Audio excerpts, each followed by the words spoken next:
Another week here inside the Bears Den, and we're glad to have you with us. A.A. Moore with our head football coach here at Miles College, Sam Shade. And, Coach, it was certainly a momentous week for the Golden Bears, and I'm sure you're happy to have gotten through it and gotten that in there on top and now on to bigger things.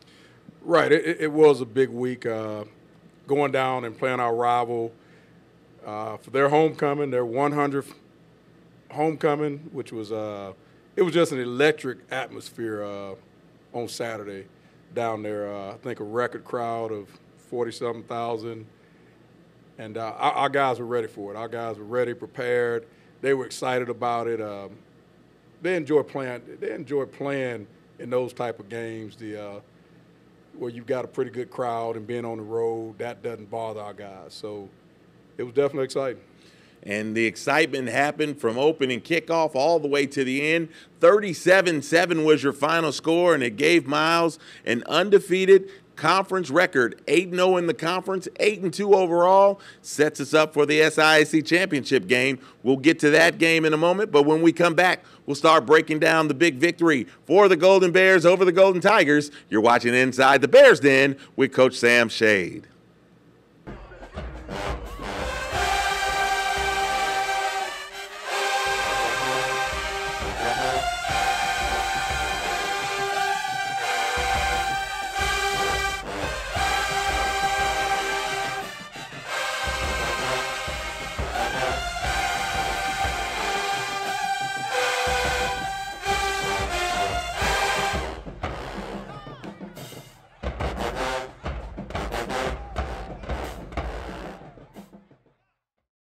Back inside the Bears Den with Coach Sam Shade, A.A. Moore here with you. And, Coach, this week, it was a big week. You already knew you were in a championship game. You already knew you were hosting the championship game. And so when you've got bigger fish to fry, if you will, you know, sometimes there are things that can kind of get left behind. But was it a easier sell for you to your team because it was Tuskegee?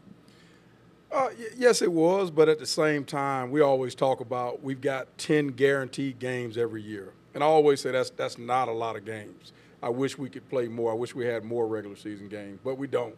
So our guys really know the importance of each and every game. And obviously it was Tuskegee. It was, you know, one of our rivals, and we didn't have any problems getting our guys to get up for that one. Right, and, you know, you had to drive through, man. There was a sea of people just even trying to get into Tuskegee right. is an interesting proposition, but I'm sure the guys were focused, and when you get onto the field and everybody is out there, what did you tell them even before they went out and warmed up?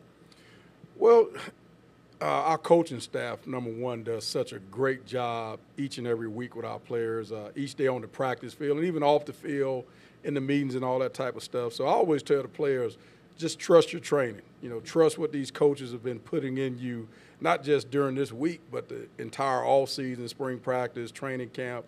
Trust all that training that you have, and then go out there and just play ball, have fun doing it with your teammates.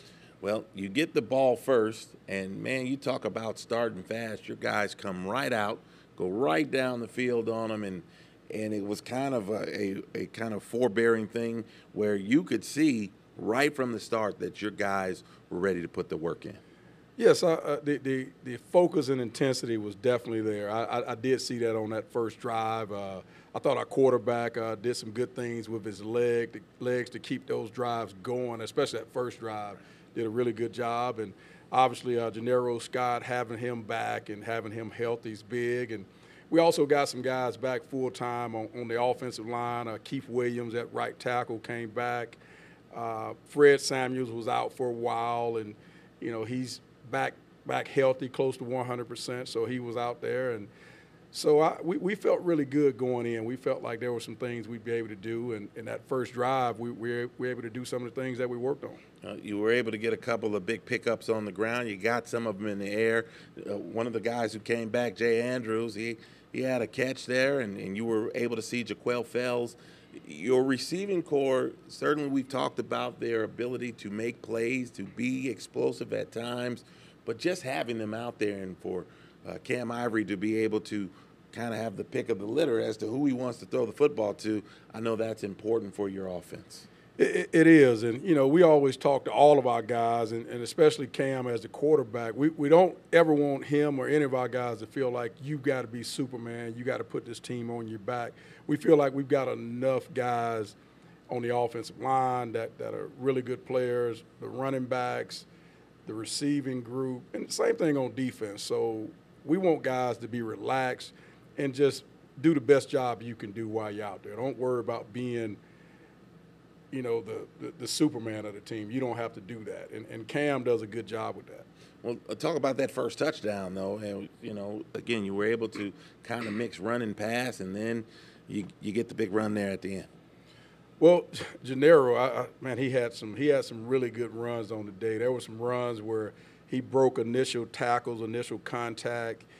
He had a couple nice stiff arms on some of his runs. Just I thought he did some really good things and really just showed how he's a complete back. He blocks in the passing game. Obviously, he can run between the tackles. We ran a couple outside plays where he showed his vision to get to the outside, cut it up, make a guy miss. So he really showed a lot as far as what he's capable of, and we're just glad to have him back. So then you go on defense, quite obviously, and Tuskegee, you worry about them. You give up the touchdown, but they've got the energy of this crowd. They wanted to see some things, and we saw a lot of things. We saw lights in Tuskegee for the first time. Right. That was a big deal down there. They had put on a whole light show the night before, and so the crowd was really behind them. But your defense came and snuffed it out right away. Right. I've said it just about every week. Coach Shelton, our defensive coordinator, and that defensive staff that we've got, those guys do a great job getting our guys prepared. And the players, they bought in, and it starts up front. It always starts up front for us, starting with Jermichael Rogers, Rock Dowdell, Keith Green, Zion Sharp, those guys up front. They just do a tremendous job. And then on the second level, you've got William Hardy, and we got Ufundo. Matthew Ufundo came back. He had been out for a few weeks, so he played some in the ball game. And you can tell when he's out there, I mean, he really flies around. I think he's the fastest linebacker in this conference. Just very athletic guy. And on the back end, we actually got Jeremiah Hudson-Davis back. He had been out for a few weeks at the safety position, and he's kind of that quarterback of that defense back there when he's out there. And you throw in LaShawn Young and all those guys. I thought they played one of the better games we played all year.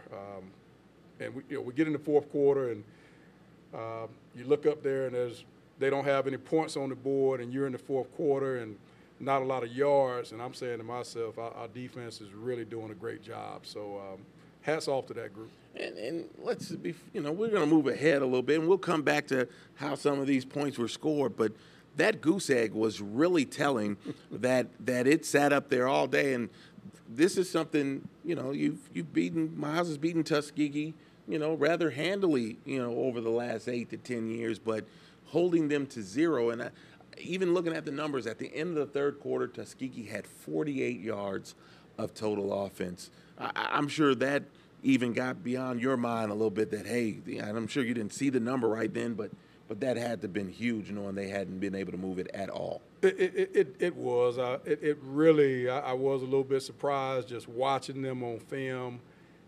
Obviously, they had shown that they could run the ball. That was one of the things they were hanging their hat on, just like we were. And they had shown also defensively that they could stop the run. So, yes, we were a little bit surprised, but I credit our players.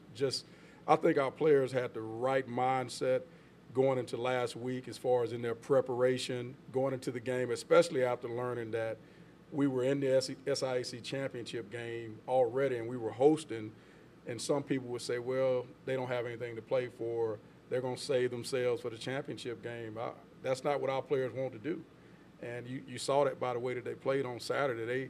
They left it out there. They basically, as we say, they emptied the tank down at Tuskegee on Saturday. They did. And get a field goal from Rod Thomas. I know that had to feel good, 31 yards on that kick. And then you're starting to get that passing game going too. And how important is that? Obviously, the run game, you put up 225 yards on the ground, but be able to mix that run and pass. And again, we talked about the plethora of receivers that Cam Ivory has to throw to. Talk about how him being efficient in the pass game really set up the entirety of the offense. Well, first off, we really want to be balanced as an offense. When I say balanced, we would love to be 50% run, 50% pass. I think if you get into that range, you're probably going to be, in a perfect world for me, if we could throw for 300 yards and run for 200 plus. That's a perfect world. That's a lot of wins in there at 500 yards a game, right? Right, but that's. We always talk about we're chasing our perfect game. Mm-hmm. We're chasing it. We're always chasing it, and we haven't gotten there. And we feel like that's kind of the standard of where we're trying to get to. Like that's the goal as an offense, where we can be balanced and we can throw for this amount of yards and run for this amount of yards. So that's what we're always trying to do. We're trying to stay balanced. Sometimes in certain ball games, we end up running the ball maybe a little bit more because that's what they're giving us. And then we played some games this year where we've had to throw the ball more because they've loaded the box on us with 8 or 9 guys. So a lot of times it just depends on what the defense is giving us. So when you're thinking about your offense and the guys you're throwing to, one of the guys who ended up in the end zone again is Kadarius Buster Griffin. He gets in and scores a touchdown, and now he's got a touchdown in successive weeks, and I'm seeing his confidence rising, but more importantly, the connection between Cam and him and finding him and being able to get in the end zone. Right. Buster actually had 2 touchdowns on the day, and I thought that he did some really good things. And we've talked about him before. We talked about he's a guy that's been in and out of the lineup because of injuries since he's been here. And but we know what he's capable of, so we're not surprised by his success. It's just he's healthy and he's available. And I tell the players all the time, availability has a lot to do with playability. So if you're available, then you'll play and have the chance to make plays. And Buster's done that, obviously. And so on the other side, you got Frank Pierre, and you were trying to really get the ball to him, especially deep. It looked like a couple of times you just missed, but in that second half, you were able to make that connection, and it was a big touchdown play. Right, and we've got to Frank Pierre's got a lot of ability, a lot of talent, and we got some things we got to work on to try to get the ball to him more, because he's got the ability to take the top off the defense. You saw that on some plays in the game. We overthrew him a couple times, and then we underthrew him. I think on the first drive, we underthrew him on the first drive where I thought he would have had a touchdown, and that's something that we got to work on. We've got to get, our quarterback and those guys a few more reps on certain things in the passing game. Well, it was 17-0 at halftime, and when I tell you Tuskegee hadn't gotten close to the end zone, that's not an over-exaggeration. They weren't close, and Miles dominated that opening half. When we come back, we'll talk a little more about the second half and how that defense really went to work, some of the other offensive stars in the game, and we're going to start looking ahead a little bit to the SIAC championship. Come on back with us. You're watching Inside the Bears Den with Coach Sam Shade.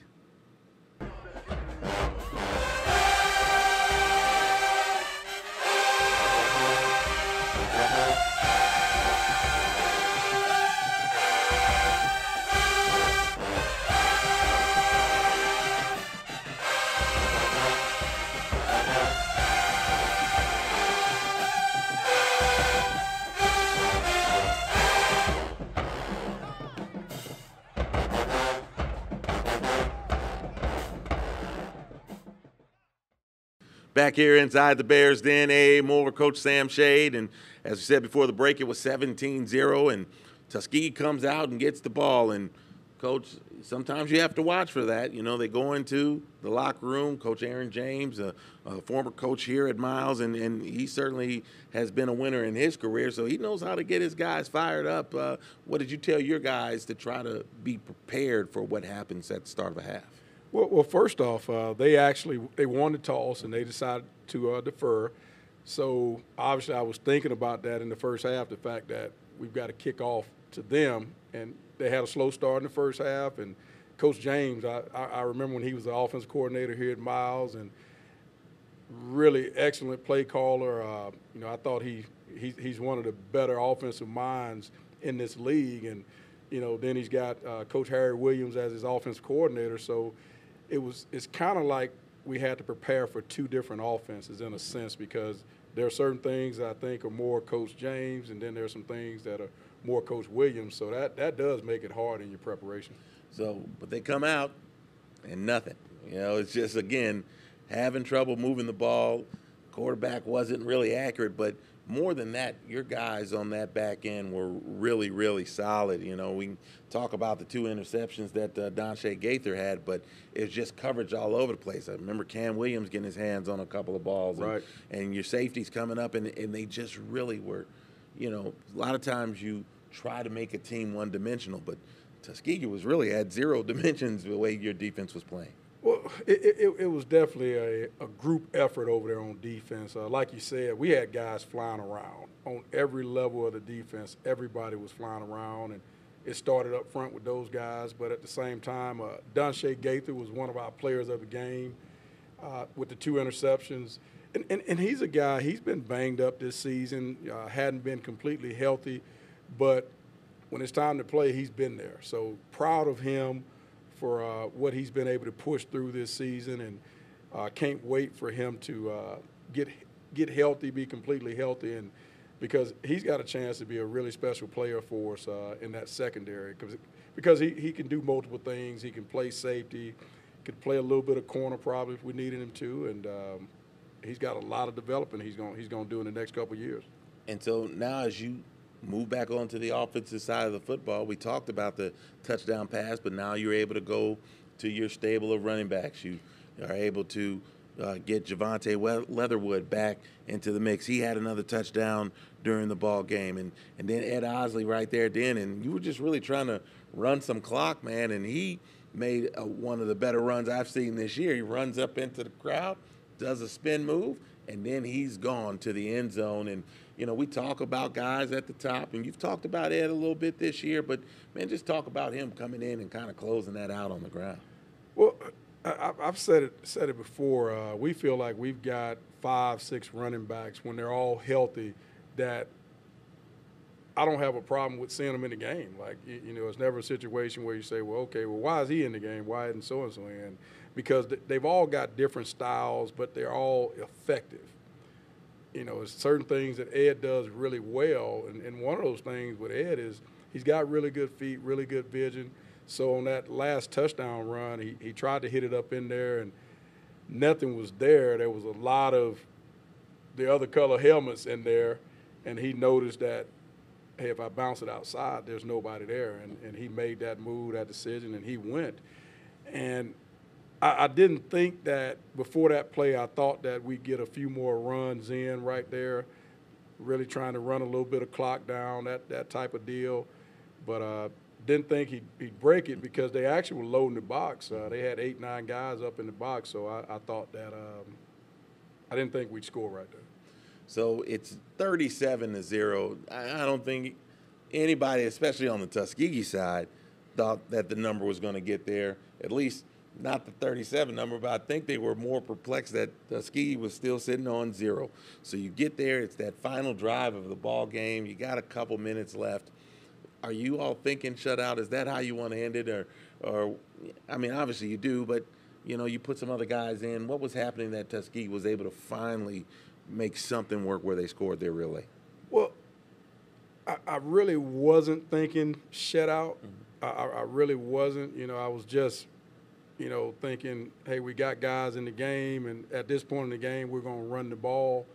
That's really more what I was thinking about. If I had been thinking shutout, I probably would have said, well, okay, let's try not to get in the end zone right here, hold the ball, and try to, really take the air out of it completely. But, just didn't think that we would score on that play. And then we come back, we kick off. We had a chance to tackle the returner around the 20-yard line. He gets out to about the 35, gives them good field position.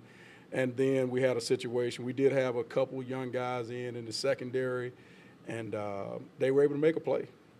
So hats off to them. And I didn't expect to hold them to 0. We didn't expect that. So I didn't really think about we're going to get the shed out of that. Maybe some of the defensive coaches were. Maybe some of the defensive coaches, maybe some of the players, but I guess I wasn't really thinking about it like that. I was just thinking about I'm watching my guys play. I'm watching some of my young guys and just seeing how those guys are going to do out there. And it was good to put them in competitive situations where the other team was trying to make something happen.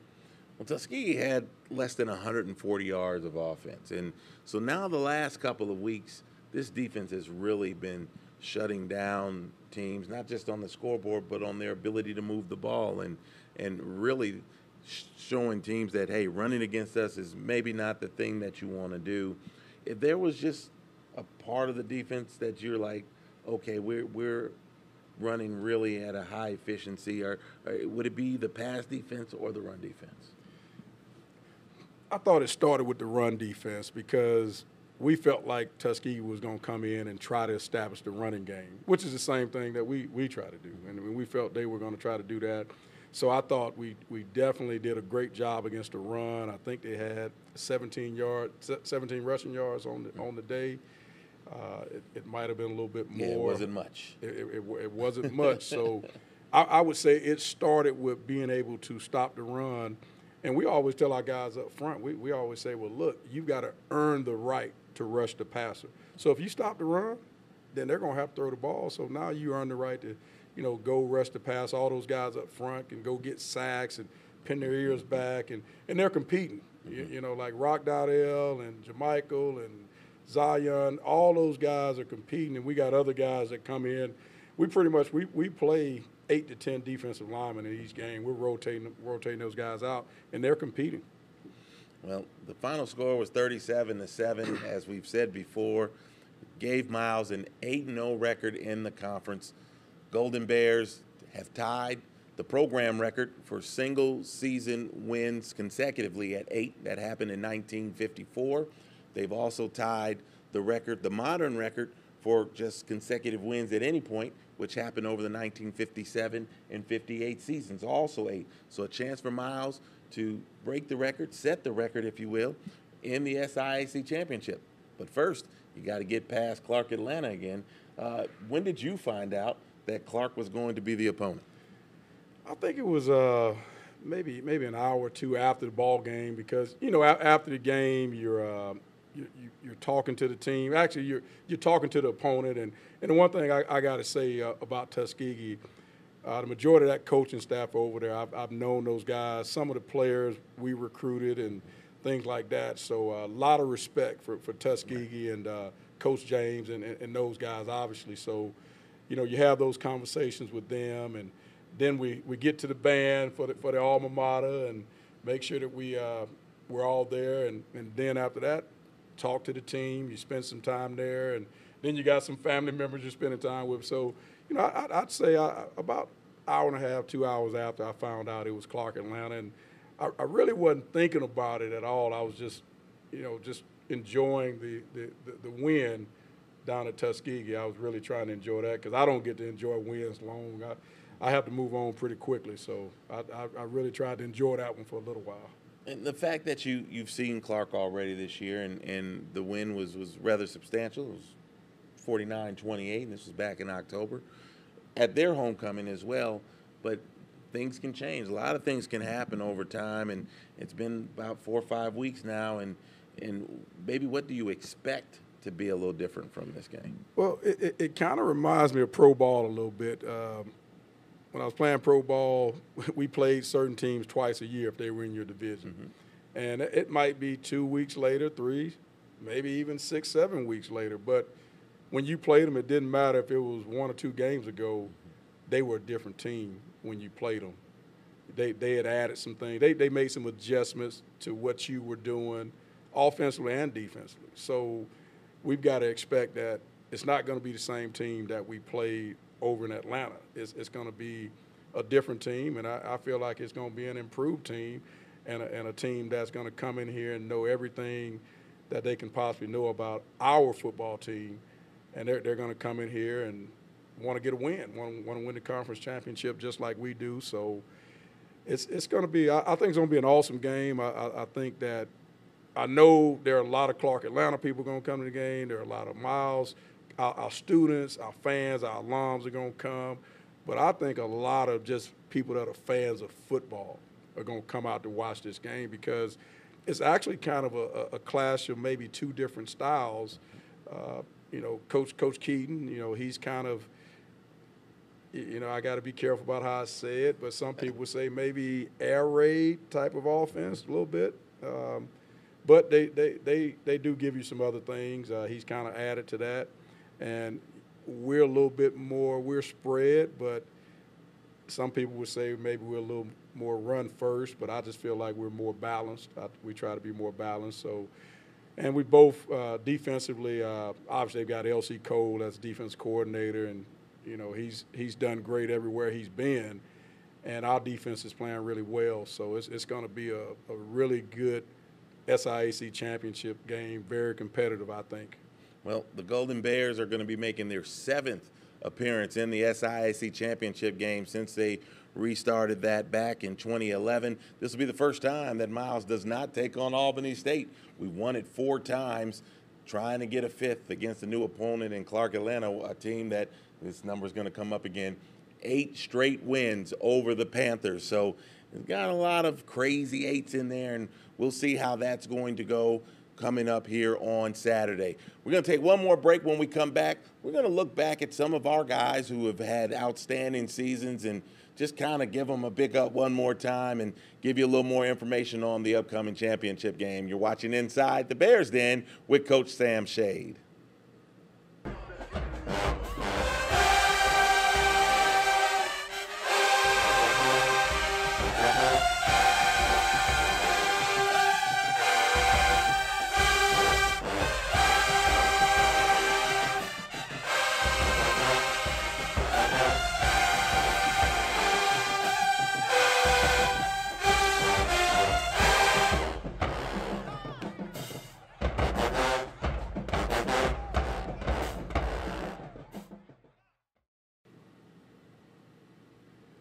Back inside the Bears Den, A.A. Moore, Coach Sam Shade. And, Coach, when you have the kind of season that your team has had, there's a lot of guys who have done some really positive things, not just within this program, but where it stands in the conference and also on a national level. And one of the things that you really can talk about is the way the defense has played football here. Again, we talked about a little earlier, #1 in the conference and points allowed, #2 in yards allowed, and a couple of your guys who have really been kind of setting the pace up front are your defensive ends, Rock Dowdell, JaMychal Rogers. They're at the top of the league in sacks. They're at the top of the league in tackles for loss. And like you said, they compete against each other, and you wouldn't believe they're right next to each other. Rock has 7 sacks.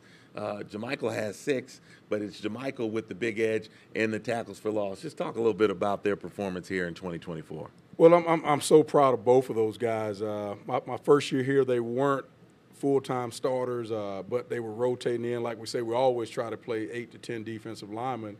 But I could see that these guys had chances to be really special players for us with just a little bit more development, playing a little bit more, and they've done that. So credit to them for staying in the program and working their butts off in the off season and all those things to become the players that they become. And actually, both of those guys are very versatile. They both played inside for us at times when we've had some guys down, guys like Javante Cooper, one of our D tackles that's been out pretty much most of the season. So both of those guys have had to rotate inside a little bit for us, very unselfishly going in there and doing that. And they both play the run and pass really, really well. And obviously, JaMychal's got a few more tackles for losses, so he might have a little slight edge sometimes making those plays in the backfield. One of your guys in the middle of the defense, William Hardy, he's the leading tackler on this team. He's got over 60 tackles this year, and he kind of plays he can go back and get in coverage. He also can get up there in that line and make some stops. First game of the season, he had 10 total tackles. He was getting tackles behind the line, and, forced fumbles, just kind of a do-it-all kind of guy in the middle there. Well, I've talked about Will early in the season. Will Hardy, presidential scholar, so he's a sharp guy, very, very good football mind, understands things, sees things happen, and puts himself in position to make a lot of plays.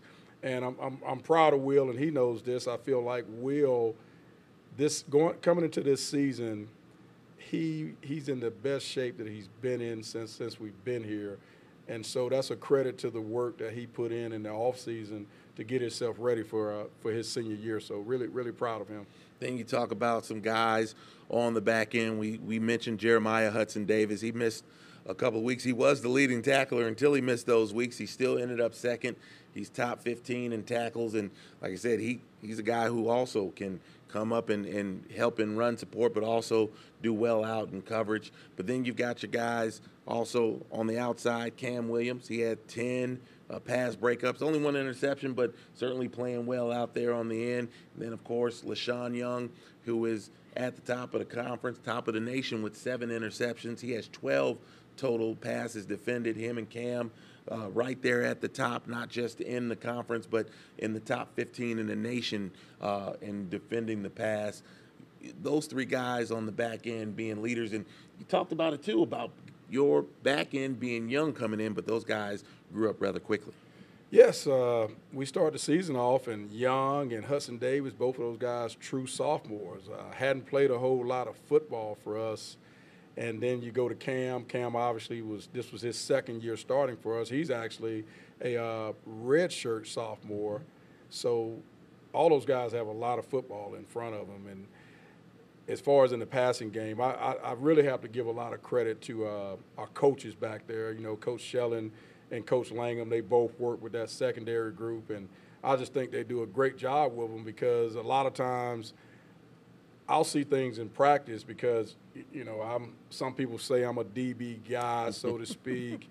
But I'm an offensive guy, special teams guy, defensive guy, all of it. But sometimes I'll see things going on with the DBs, and before I can get over there and say anything, Coach Langham's over there or Coach Schelling's over there. So I'm like, well, okay, I don't need to say what I was going to say because they already said it. So, just credit to those guys, to those coaches. They do a phenomenal job with those players. And the players, they've done a really good job of buying in and really trusting the coaching staff.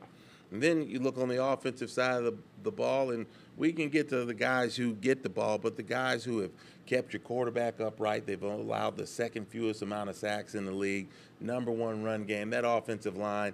You think of guys like Christian Twyman and Jason Stovall, and you called out some of the other guys too. That line has been phenomenal here in 2024. Well, those 2 guys, the first 2 guys you called, Christian Twyman, 4-year starter. He's been a starter since he was a freshman here.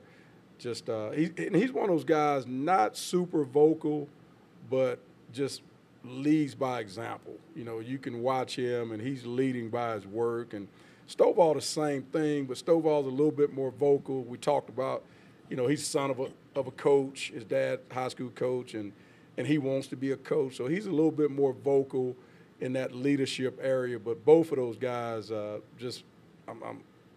can't tell you how much they've meant to not just our offensive line, but to that offensive unit up front. And then we've had some other guys that have been in and out of the lineup. Obviously, Fred Samuels, he's done a great job for us while he was healthy. He missed some games because of injury. And also Keith Williams, same thing. Keith Williams, I think he missed 3 or 4 games. But as a redshirt freshman for us, Keith Williams, he started out the season really, really well, and then he had the injury. And so we've been trying to get him back to where he was. But that group has done a phenomenal job for us, one of the best, I think, in our conference. And one of the guys who doesn't get lumped in with the offensive line near as much because he goes out and catch passes, Travante Abner, he's got 200-something yards receiving, a couple of touchdowns, but he's in there as well, kind of setting the edge and doing a good job blocking for that run game as well. Yeah, he is, and he was really having a really good season, and then he had an injury a few games ago. So he's been out. He's been out of the lineup 3 games now, and that's been tough for us. But we've had a lot of guys to step up and really, give us what we needed at that tight end position. Now they're not Trey Abner, but Jaquavius Lee, he's done a really good job of stepping into that role. Taj Lee, he's done a good job of being there for us, and we got some other guys that we've had to play in that position, but we're hoping that we can get Abner back for this weekend. And your run game, we talk about that every week, but it's just amazing to think that the amount of time Gennaro Scott has missed, for him to still be top 5 in the conference in rushing yards. And then also think of the time he's taken off. He does not have 100 carries at this point. But then you look at some of your other running backs, and I'm thinking about Javante Leatherwood particularly. Both of those guys get more than 5 yards a carry. You keep giving it to them, and first downs aren't very hard to come by. Right. That running back group and Gennaro, same thing, similar situation. It's kind of like Buster, for instance. Like I said, Buster dealt with some injuries at times, but when he's healthy, we know we've got a special player, and we definitely feel that way about Gennaro. And we lost him last year in the Alabama State game, and felt like that hurt us. After that, losing him, because we didn't have a Javante Leatherwood last year. We didn't have a Ed Osley, and so having those guys this year has really helped us, particularly when we lost Gennaro. Having those guys along with Rod Thomas, Jamari Riley, guys like that, it seems like we don't miss a beat in the running game with whoever's in there running the ball. And as you think about that, your receivers. We talked about that a little earlier. Jay Andrews was second on the team. He's been dealing with a little injuries, but 4 touchdowns real early. Frank Pierre leads the team with 5 touchdowns. Jaquel Fells, who is the leader in receptions and yards, he's been a sure-handed guy. Makes it hard for the other team to really try to say we're going to shut a guy down. Right. And all those guys have done some really good things for us in the passing game, but I think what goes unnoticed with that wide receiver group, and obviously as a team that we want to be able to run the football when we want to, those receivers have to be a part of that also. And if you start watching the tape on our receivers, guys like Jaquel Fells, and I can keep going, obviously, Jay Andrews and Frank Pierre, all of those guys, they get after it even in the run game. They don't take those plays off. And I think Coach Bivens, our wide receiver coach, he's coached a lot of good receivers and been around the game a long time. I think he does a really good job with not just the receiving part of it, but the blocking part. He tries to develop complete wide receivers, and I feel like he's done a really good job with this group this year. And then you get to your quarterback position, and we've dealt with injuries there, and you've had to go back and forth between a couple different guys. Obviously, Cam Ivory is the leader there, but talk about his dual threat ability and how that's been important to the Miles attack. It's been huge. It really has, because he's gotten us out of some situations where some third downs where maybe the coverage was pretty good and there was nobody open and protection starts to break down, and then he gets out of there and he gets us just enough for the first down, or he gets us a really big play of maybe 30 to 50 yards. I think his longest run on the year is 50-something yards. So Cam's one of those guys that he's really stepped up, and that part of his game has really improved this year. And I think people are going to have to contend with that and have a plan for him getting out of the pocket and making something happen. Well, those are just some of the names that have been a big part of why Miles is at 8-2 heading into this championship game against Clark Atlanta. We want you to be there. We understand that they're going to be there. They've already told us they're bringing tons of buses. So we need to make sure that our Mileans, our fans, our alums, man, bring some of your cousins. It really doesn't matter. Come on to Sloan Alumni Stadium. Kickoff is on Saturday, 11 a.m. ESPNU audience, but we need you in the building. Tickets are on sale now. You can get them for as little as $35. If you get them the day before the game, if you try to get them on the day of the game, you're going to spend a little extra money, but we don't mind. You don't mind, do you? We don't mind. I just want them at the game. We need that energy in the building as Miles attempts to win another SIAC championship. Also important, Coach, first time this year, your team's ranked number 25 in the D2 football poll. Congratulations to you and your team for that. Oh, man, thank you. I think that's just that's a special thing for our coaches and our players, just for all the hard work they put in, and I'm excited for them. Also, the regional rankings come out this week. Miles at 9 last week. This week, Golden Bears move up to number 6. We're inching a little closer, quite possibly to be in position, if things go right, to host a playoff game in a couple of weeks. So got to keep grinding, but that was good news for the program as well. It really was, and especially the top 25 deal being the only D2 HBCU to get into the top 25 this week. That's really special. So, again, we need you here. Make sure you buy your tickets. You can go to milesgoldenbears.com. That's where you can purchase your tickets. We're not taking any cash.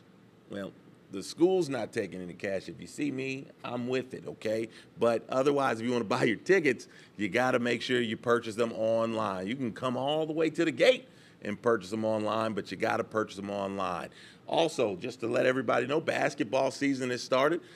After we hopefully win a championship on Saturday, the Lady Bears will be in action at Knox Windham Gymnasium. Tip-off is at 5 o'clock. Hopefully Coach and his guys will bring the trophy right on up the road with them, and we can have a big celebration as the Lady Bears, the defending SIAC championships in women basketball. They'll be starting their home slate. They'll have a game against Stillman. The men's basketball team will have its first home game Tuesday night, 6 o'clock, against Talladega. They'll hit the road this weekend. They're going to play in a tournament down at Clayton State. So basketball ready to get into full swing, but football with a championship on the precipice, and hopefully we'll be able to talk about bringing that home next week. We thank you all for joining us. A very big week here at Miles, and we want you to join us, and we'll be here. A.A. Moore, to Coach Sam Shade, we thank you for joining us here inside the Bears Den.